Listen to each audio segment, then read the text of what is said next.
തൃശ്ശൂരിൽ സുരേഷ് ഗോപി ജയിക്കില്ലെന്ന് വെള്ളാപ്പള്ളി തിരുവടികൾ മൊഴിഞ്ഞു. കോട്ടയത്ത് തുഷാറും ജയിക്കില്ലെന്ന് കണ്ടെത്തി. ആലപ്പുഴയിൽ പഴയതുപോലെ പന്തയം വയ്ക്കാനൊന്നും നിന്നില്ല. ഭാഗ്യം. അങ്ങനെ പന്തയം വല്ലതും വെച്ചിരുന്നെങ്കിൽ ആ നാണക്കേട് കൂടി നമുക്ക് കാണേണ്ടി വന്നേനെ.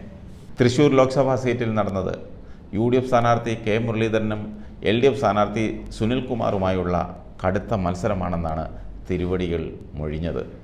ഉള്ളത് പറഞ്ഞാൽ സുരേഷ് ഗോപി ജയിക്കില്ല. തൃശ്ശൂരെ കാര്യങ്ങൾ അറിയാവുന്നതുകൊണ്ടാണ് പറയുന്നത്. ആര് ജയിക്കുമെന്ന് പ്രവചിക്കാൻ സാധ്യമല്ല. രാഷ്ട്രീയമായ അടവു നയവും മെയ്വഴക്കവും ഇല്ലാത്തതിൻ്റെ കുഴപ്പം സുരേഷ് ഗോപിക്കുണ്ട്. കോട്ടയത്തെ NDA സ്ഥാനാർത്ഥി തുഷാർ വെള്ളാപ്പള്ളിക്ക് ഈഴവ വോട്ടുകൾ കിട്ടാൻ സാധ്യതയില്ല. മത്സരിക്കേണ്ടെന്ന് പറഞ്ഞിരുന്നു. രാജീവ് ചന്ദ്രശേഖരനും തുഷാർ വെള്ളാപ്പള്ളിക്ക് മത്സരിക്കാതിരിക്കാൻ കഴിയുമായിരുന്നില്ല. കേന്ദ്ര നിർദ്ദേശത്തെ തുടർന്നാണ് അവർ മത്സരിക്കാൻ തയ്യാറായത്. ന്യൂനപക്ഷ പ്രീണനവും ഭൂരിപക്ഷത്തോടുള്ള അവഗണനയും വോട്ടെടുപ്പിൽ പ്രതിഫലിക്കും. മൊത്തത്തിൽ വിജയം UDFനാകും. കഴിഞ്ഞ തവണത്തെ സീറ്റിന് സാധ്യതയില്ല. തിരുവനന്തപുരത്തും ആലപ്പുഴയിലും നടന്നത് കടുത്ത മത്സരമാണ്. മുൻപ് BJP നേടിയതിനേക്കാൾ വോട്ട് ശോഭ സുരേന്ദ്രന് ലഭിക്കും. ഇതാണ് വെള്ളാപ്പള്ളി തിരുവടികൾ പറഞ്ഞത്. വെള്ളാപ്പള്ളി പറഞ്ഞത് വോട്ടെടുപ്പിന് മുൻപേ മാധ്യമങ്ങളും രാഷ്ട്രീയ നിരീക്ഷകരും പറഞ്ഞതാണ്. അത് കേട്ടാണ് വെള്ളാപ്പള്ളി പറഞ്ഞത്.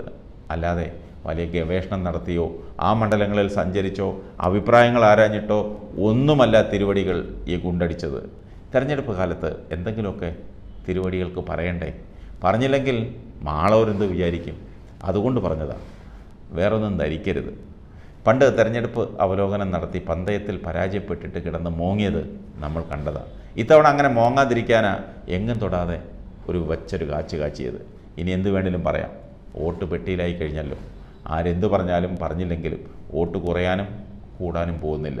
സുരേഷ് ഗോപി തൃശ്ശൂരിലല്ല, തിരുവനന്തപുരത്തായാലും കൊല്ലത്തായാലും കേരളത്തിൽ എവിടെയായാലും ജയിക്കില്ല. പിന്നെയല്ലേ തൃശ്ശൂർ. സുരേഷ് ഗോപിയോടൊന്നേ പറയാനുള്ളൂ, താങ്കളൊരു മത്സരത്തൊഴിലാളിയാകരുത്. തോൽക്കാൻ വേണ്ടി മാത്രം മത്സരിക്കരുത്. ജയവും തോൽവിയുമൊക്കെ ജനങ്ങളുടെ സംഭാവനയാണ്. ആ ജനങ്ങൾക്ക് നിങ്ങളോട് താല്പര്യം തോന്നണമെങ്കിൽ നിങ്ങൾ നിൽക്കുന്ന പ്രസ്ഥാനം കൂടി അവർക്ക് ഇഷ്ടപ്പെടണം. നിങ്ങൾ BJPയുടെ സ്ഥാനാർത്ഥിയായി എത്ര തവണ എവിടെ മത്സരിച്ചാലും കഷ്ടം, ജയിക്കില്ല.